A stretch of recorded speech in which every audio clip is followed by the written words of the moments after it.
To make this easier, we're socially distant, so we can go ahead and take these off if that's okay with you. Yeah, I think this is appropriate. Okay.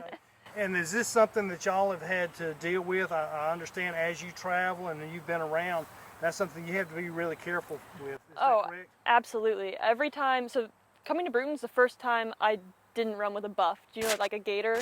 It goes around your neck and you pull it up. So in Seattle and Albuquerque and California, we always had to have a gaiter on and pull it up when we run past people. Wow. Yeah, it's more of like a bit of politeness, because I think the CDC has said that it doesn't make that much of a difference when you're running by people outside, but it's like, you know, you want people to be comfortable, so you just pull it up, and sometimes we get yelled at if we forget it. Not by our coach, but by other people. Really? Yeah, they get pretty aggressive, honestly. Let's talk about where you are now. Last time you were in Brewton, I think we honored you. You had some success in running. Tell us about what happened at that time. Yeah, so last time I was on video for the city, I had won the national championship in the mile. Yep. Yeah, 2017, and it was incredible, and I was really happy to represent Brewton. Well, Brewton is very proud to have you represent us. And let's talk about what has transpired since that time for you. Yeah, so after I won in 2017, I went on to get third in outdoors. And then in 2018, I fell down the stairs and broke my foot. You're kidding.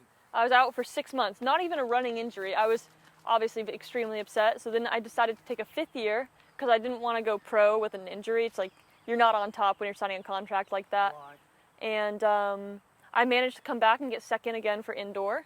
Yeah. And then for outdoor, this is for 2019, because 2018 was a whole dead year, trying to get back from the foot injury. And 2019 indoor, I got second. And then outdoor, I ended up having rhabdomyolysis. So I didn't do well in NCAA outdoors, but then 6 weeks later, I finished 8th at the USA National Championship with all the pros. And yeah, I got the world standard. So that was really great. I ran a lot faster than I did whenever I won nationals. So you can't really tell it's progress, but it is. It's just I was on a whole different level. Like NCAA is here and then the pro level's here. And all those different stops and starts for you, yet you still continue to run? I mean, yeah. Well, I'm not even done. And then 2019, I tore my hamstring and was out for a while. And last season was a weird season because COVID.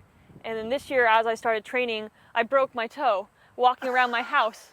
My mom placed furniture horribly. I had this much space between the bathroom door and this dresser, and I just nicked to the side. I looked down, my toe's pointing the wrong way, and I'm like, we have a problem.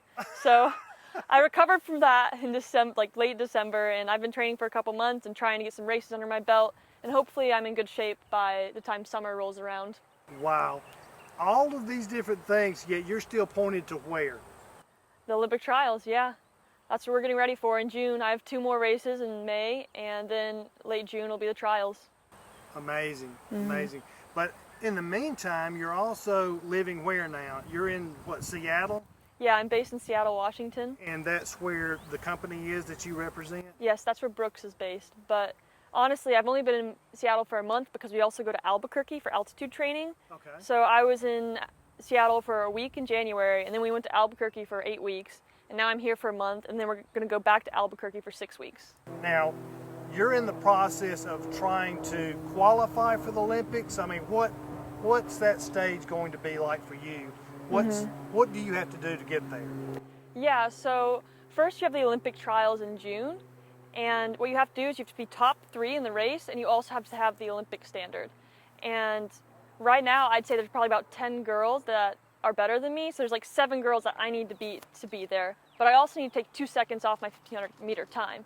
So while it's in my sight, it's still going to be extremely difficult.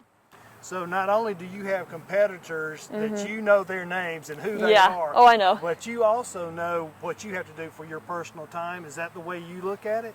Exactly, but honestly, the harder part's going to be beating my competitors, because you really have to be able to run 4 flat, not 4:04, which is the Olympic standard, to make it, because the U.S. girls are so good. If you make a U.S. team, you're basically in the Olympic final, because the U.S. is that good. This schedule that you're going to be on, is it really going to get compressed as it gets closer and closer to it? Tell us what's going to happen. Things are just going to get a lot more intense. Like, you want to lock in on nutrition, sleep, resting. Like, it's my job to do nothing from 3 to 5 because I need to recover. Like, everyone thinks professional sports is working hard all the time, but it's not. It's working hard when you need to work hard and recovering when you need to recover. So like I get 9 to 10 hours of sleep a night and I rest for 2 hours in the day. Like, and I don't quote me on this, but I'm pretty sure LeBron James sleeps like 11 to 12 hours a day. Well, as much as you're burning all during your activity, you have to have a downtime. Exactly. So it's just as important as the hard work you put in, or you're going to get injured. You know, you started here in Brewton running with your family. Yeah. I would say the Brewton City school system, y'all, the Nelsons, brought running really to the forefront of Brewton. What can you say about training in this area? I mean, we're standing kind of in your home turf here. What does the city bring back to you when you come here? Oh, it brings back a lot. But first, I like to say we couldn't have done it without Coach Ash and Coach A. Like, they put so much work into it. It was great to have coaches who wanted to work hard and see the sport grow.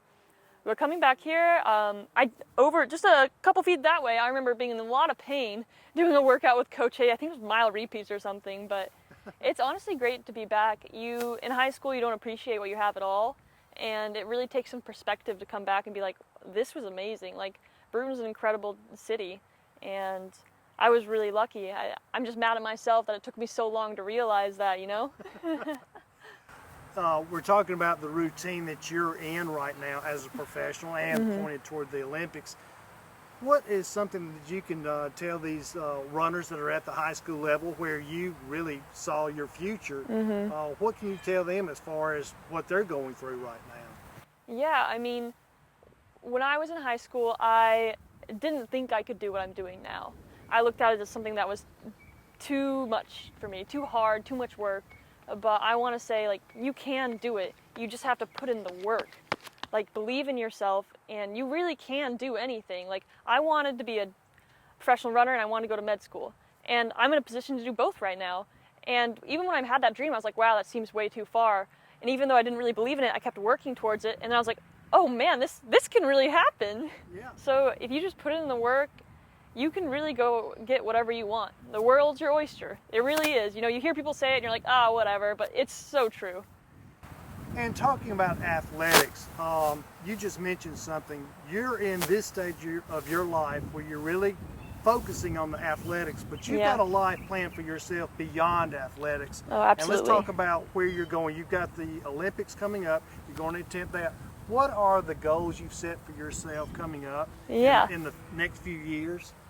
So in running, we do contracts by Olympic cycles. So I would like to go 3 Olympic cycles in my life, which is 2021 Tokyo, 2024 Paris, and 2028 LA. Love to cap it off in the US. That would be perfect. But you know, it's really rare to have a career that long, but I'm hoping that that's what I'm pushing for. But then after that, I would really like to go to med school. And I don't know, maybe I'll end up at D.W. McMillan just like my dad in the ER. That would be great. But I've already taken the MCAT and I have a good enough score to become a doctor. It's just gotta figure out when I want to do it.